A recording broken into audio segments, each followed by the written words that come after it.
Hello and welcome to बवाल banking classes. आज हम लोग जीआईबी पेपर 4 न्यू सिलेबस के अकॉर्डिंग, जिसका नाम है retail banking and wealth management, उसमें मॉड्यूल सी का लास्ट यूनिट यानी यूनिट नंबर 6 करेंगे। इसका नाम है marketing information systems and longitudinal analysis. तो जो ऑर्गेनाइजेशन होती है कोई भी, उसमें हर कई प्रकार के सिस्टम होते हैं, जैसे कि मैनेजमेंट इंफॉर्मेशन सिस्टम यानी MIS, कंप्यूटर इंफॉर्मेशन सिस्टम यानी CIS, MKIS यानी मार्केटिंग इंफॉर्मेशन सिस्टम। ठीक है, ये सब मिल करके क्या करते हैं, बेसिकली एक डिसीजन सपोर्ट सिस्टम तैयार करते हैं, जिससे कि डिसीजन मेकिंग क्या होता है, बहुत ही ज़्यादा आसान हो जाती है और बहुत इफेक्टिव हो जाती है। Right decision can be taken in a very short span of time. ठीक है, इस चैप्टर में बेसिकली हम लोग सिर्फ और सिर्फ MKIS यानी मार्केटिंग इंफॉर्मेशन सिस्टम को डिस्कस करेंगे।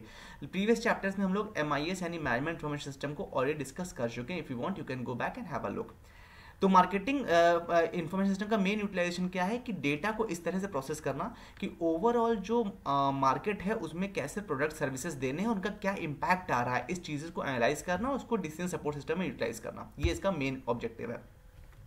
Before moving on, I request you to please pause the video and go through the copyright disclaimer that this video is for educational purposes only. क्या क्या फंक्शंस हैं MKIS के?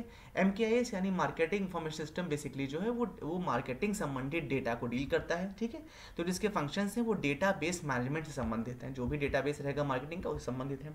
Principal functions जो है उसकी बात करें तो वो क्या क्या आएंगे, पहला तो है जो डेटा है उसको कलेक्ट करना और असेंबल करना, उस डेटा को प्रोसेस करना, फिर डेटा को एनालाइज करना, डेटा को स्टोर करना, और उसके बाद उस इंफॉर्मेशन को, भाई डेटा प्रोसेस होने के बाद ही तो इन्फॉर्मेशन बन जाती है, तो अब उस इन्फॉर्मेशन को डिसेमिनेट करना यानी आगे प्रतिपादित करना, लोगों तक पहुंचाना, लोगों तक मतलब अपने डिफरेंट डिपार्टमेंट्स में, जिससे कि उसको यूटिलाइज किया जा सके फर्दर। ठीक है, MKIS यानी मार्केटिंग इंफॉर्मेशन सिस्टम जो है उनके 4 सब सिस्टम्स होते हैं। क्या? पहला है इंटरनल रिकॉर्ड सिस्टम, दूसरा है मार्केट इंटेलिजेंस सिस्टम, तीसरा है मार्केटिंग रिसर्च सिस्टम, और लास्ट है marketing management and science system. ठीक है, ये आप सिर्फ एक, अगर इसका रफ रीडिंग एक दो बार भी ये चैप्टर आप सुन लेंगे ना, तो आई एम श्योर कि आपको फिर बुक उठाने की जरूरत नहीं है, आप ऐसे ही जाके एग्जाम में इससे रिलेटेड क्वेश्चन कर सकते हैं।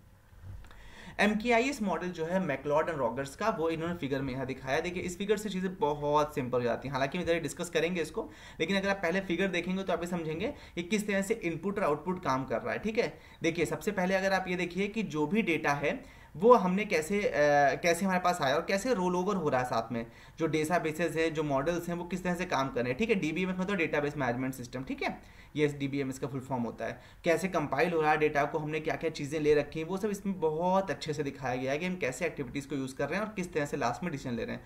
तो देखिए ये डेटा आ गया यहाँ पे, जो इंटरनल डेटा है वो आ गया, कस्टमर्स का, पोटेंशियल कस्टमर्स, कॉम्पिटिटर्स क्या क्या है, इकोनॉमी क्या कह रही है, गवर्नमेंट क्या कह रही है, इन सारी चीज़ों को डेटा इन्फॉर्मेशन सोर्सेज में डाला गया, फिर ये नॉन कंप्यूटराइज सिस्टम से निकला, फिर यहाँ पे प्रोडक्ट प्राइसिंग, प्लेस, प्रमोशन, ये सब डिसाइड किया गया। ठीक है, उसके बाद इस डेटा को हमने अलग अलग सेगमेंट में करके किस तरह से ऑपरेटिंग मैनेजमेंट को क्या क्या चाहिए, मिडिल मैनेजमेंट को क्या क्या चाहिए, टॉप मैनेजमेंट को क्या चाहिए, वो दिया, और फिर हमने ये मार्केटिंग मैनेजमेंट एक्टिविटीज हमारी सारी हो गई, और लास्ट में डिसीजन बन करके वापस कस्टमर्स पास पहुंच गया। ठीक है, हमने डिसीजन ले लिया हमें कैसे यूटिलाइज करना है डेटा को, और कस्टमर्स को हमने अच्छे प्रोडक्ट्स ऑफर कर दिए। ठीक है, ये बीच का प्रोसेस दिखाया गया है, किस तरह से इन्फॉर्मेशन यहाँ से जो भी इंक्वायरीज आई वो यूजर सिस्टम इंटरफेस में गई और वहां से इन्फॉर्मेशन बन करके वापस हमारे मैनेजमेंट के पास पहुंच गई। ठीक है, तो मॉडल और डेटा को कैसे यूटिलाइज करा जा रहा है, डेटा इधर से आ रहा है, मॉडल जो बनकर आ रहा है वो इधर से आ रहा है, बाद में DBMS और MBBS के माध्यम से वो कस्टमर्स तक जा रहा है। तो देखिए बेसिकली यहाँ पे 2 सब सिस्टम्स बनाए गए हैं जो काफ़ी कंसिस्टेंट होते हैं। पहला आप समझिए इनपुट सिस्टम और दूसरा हो गया आउटपुट का। ये वाला इनपुट का हो गया, ये वाला आउटपुट का हो गया। ठीक है,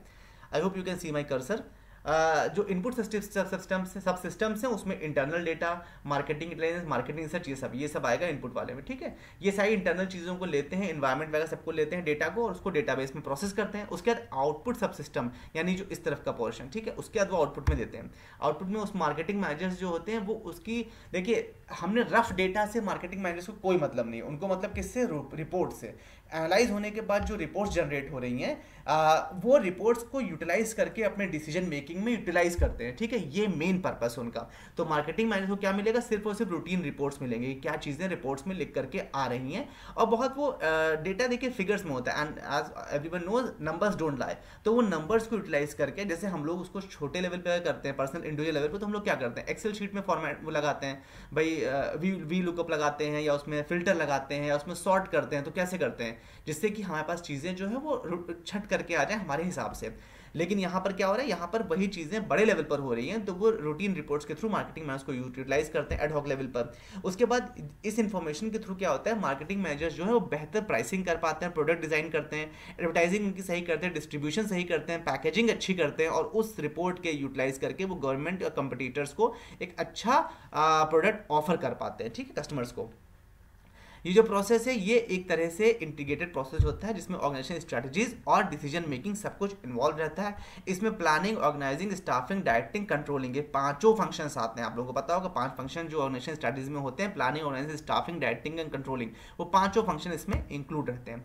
कंप्यूटर इन्फॉर्मेशन सिस्टम का क्या रोल रहता है इसमें वो देख लीजिए।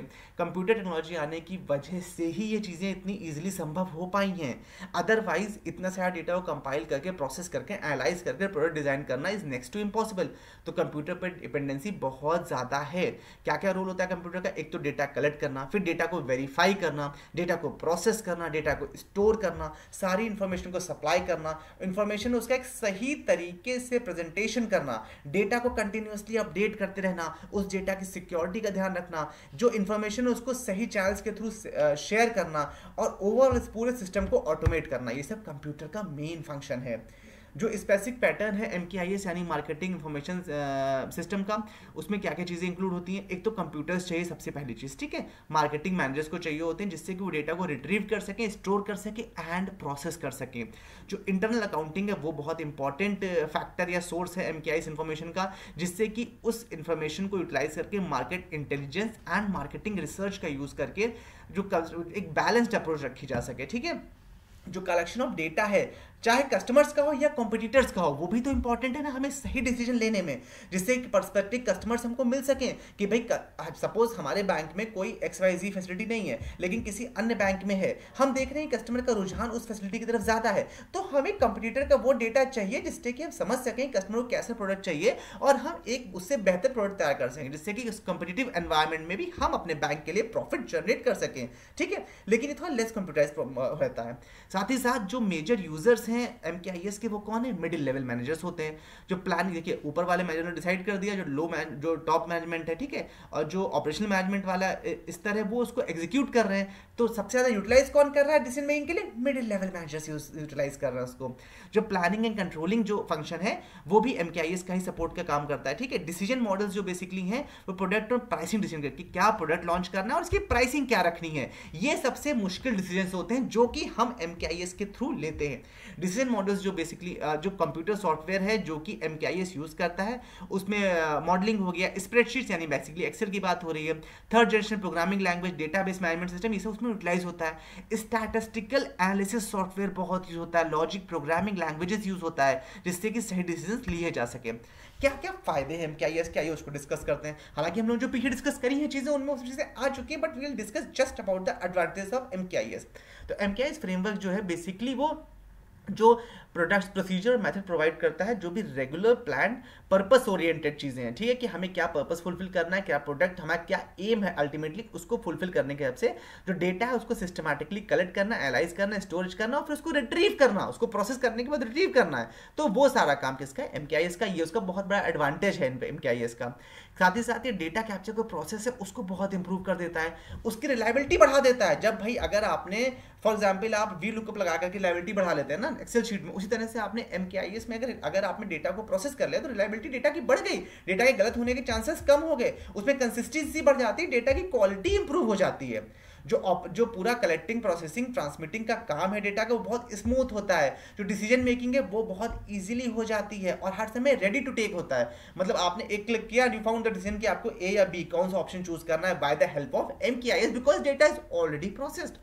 जो ये है, ये सबसे अच्छी बात है कि टेलर मेड डिसीजन लेता है। मतलब अगर स्पेसिफिक इंडिविजुअल, ऑर्गेनाइजेशन या डिपार्टमेंट या सेगमेंट वाइज आपको कोई डिसीजन लेना है, उसमें भी MKIS बहुत हेल्प करता है। साथ ही साथ अगर किसी इंफॉर्मेशन को रिपीटेटिवली बार बार यूटिलाइज करना अलग अलग पर्पस के लिए, उसके लिए भी MKIS हेल्पफुल होता है। MKIS साथ ही साथ क्या करता है, जो कस्टमर ओरिएंटेड ऑफर्स हैं, ठीक है, कस्टमर ओरिएंटेड ऑफर्स जो है उनको बेहतर बनाता है और उनकी डिलीवरी और डेवलपमेंट ईजी करता है। ये जो क्या करता है, ये जो फ्लो ऑफ नॉलेज है, चाहे वो हमने इनपुट के थ्रू ली हो या आउटपुट के जनरेट करी हो, उसको इजीली अवेलेबल कराता है और उसको फर्दर डिसेमिनेट करता है। With this we have come to an end. I hope you like this session. Please feel free to ask in the comment section if you have any doubt, and do not forget to subscribe to our channel, that is Bawal Banking Classes. Thank you so much for your valuable time.